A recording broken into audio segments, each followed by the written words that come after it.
Now, one of our priorities we identified as medical, but what I actually want to do right at the beginning of this section is just expand that, so we're not just thinking about the kind of first aid medical type stuff, but into the larger category that I would put more sort of hygiene and medical. Hygiene, obviously looking at the preventative measures from succumbing to some sort of medical problems, normally associated with cleanliness issues and things like that. So with that in mind, if we just take the direct sort of medical first, obviously what I really want to have available to me is a nice, comprehensive, appropriately packed first aid kit. But not only that, much more important is the knowledge on how to use it. And I'm constantly saying to students of mine, in my mind, the sort of priority sequence as we look at our training or we look at our preparations is that we need to gain knowledge, then have training, and then equipment. And if I imagine that as a pyramid, the knowledge is the foundation that everything else is based upon. It's no use having equipment that I don't know how to use or what it's for. It's as simple as that. And it's a shame because a lot of people in this day and age have this reliance on, if I go out and spend the money and buy the gear, then I'll be okay. And it's the complete wrong way of thinking about these things. It's better to have the knowledge and figure out how to improvise and adapt certain things to meet your needs than to have all of the latest fantastic equipment with no idea on what it actually does for you. Okay, so a good comprehensive first aid kit, that's the sort of start point that you're looking at. Understand there's a number of voluntary organisations worldwide that deliver fantastic training for very little, if not no cost at all, that you can, I'm sure, tap into. Again, speak to your local ambulance department, fire department, do an internet search on your region and just see what's available to you. And I cannot encourage you enough to participate in some sort of first aid or medical training program, not only for the confidence it will give you, but for the applicable skills that you take away. Now, my first aid kit aside, one thing individually, specifically I have to think about is if I take any kind of medication routinely, I want to make sure I always have a reasonable supply of that medication available to me wherever possible. And in my mind, I always look to have at least a month's supply on hand. That can be a challenge depending on the type of medication you're on and your general practitioner. That's something you'll have to take up with them. But definitely for the sort of generic over-the-counter medicines, for my headaches, my tummy aches and everything, I want to have a sensible amount of those. But then for any prescription medications, I definitely want to have, as I say in my mind, 3 to 4 weeks worth of those. Now, that's our medical side of things. What about our sort of hygiene? And this is where we have to start contextualise ourselves a little bit. Imagine now a situation has occurred that for whatever period of time, short to mid-term, I am without my essential services in my small living space. So I don't have sort of electricity, I don't have water and or gas if I had that in the first place. So my tap doesn't work, my stove doesn't work, nothing. So all those routine tasks that we just take for granted, washing my hands, washing the dishes, washing myself, suddenly are going to become far more challenging. But if I'm not doing them in a very short period of time, I can lead myself down the path of ill health.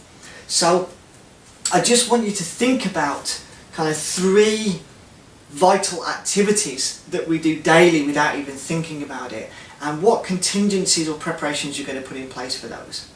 And the 3 activities that I want is keeping your body clean, keeping your utensils clean when it comes to kind of washing of your dishes and things like that, and quite simply toilet activities.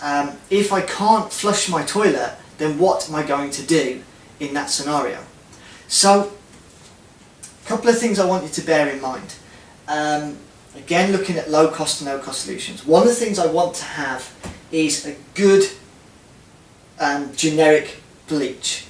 This is going to cover a huge amount of my hygiene requirements. You don't need to go off to flashy or singing or dancing or very specific cleaners. Just go with your kind of standard, good, solid budget bleach.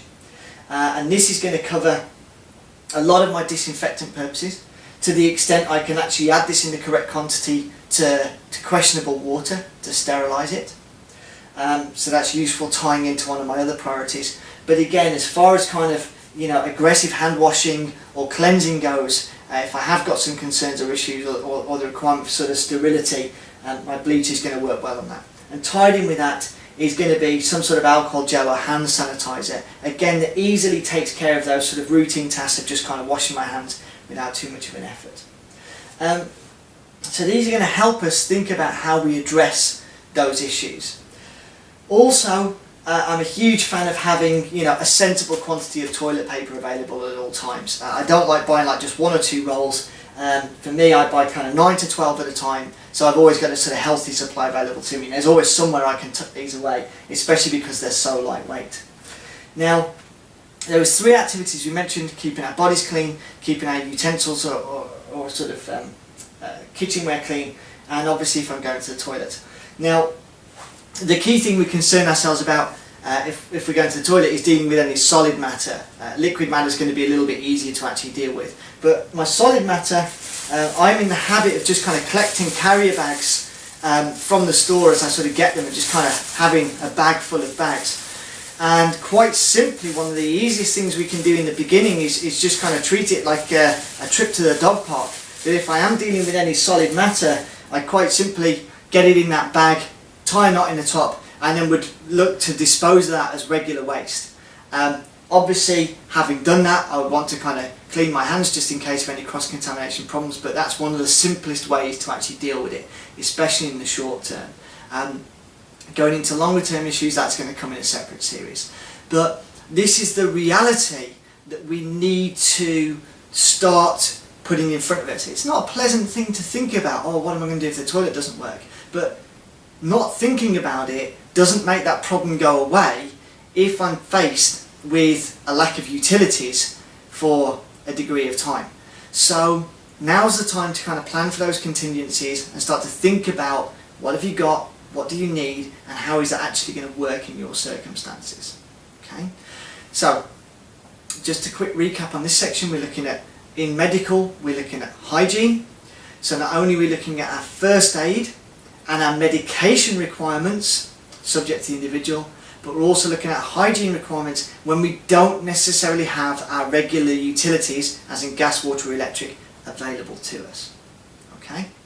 So think through some options on that, and again, please be aware, if you've got any queries or questions, post them below and I'll do my best to answer them, or go over to our Facebook site and start a discussion thread there, and we'll look to help you as best as we can.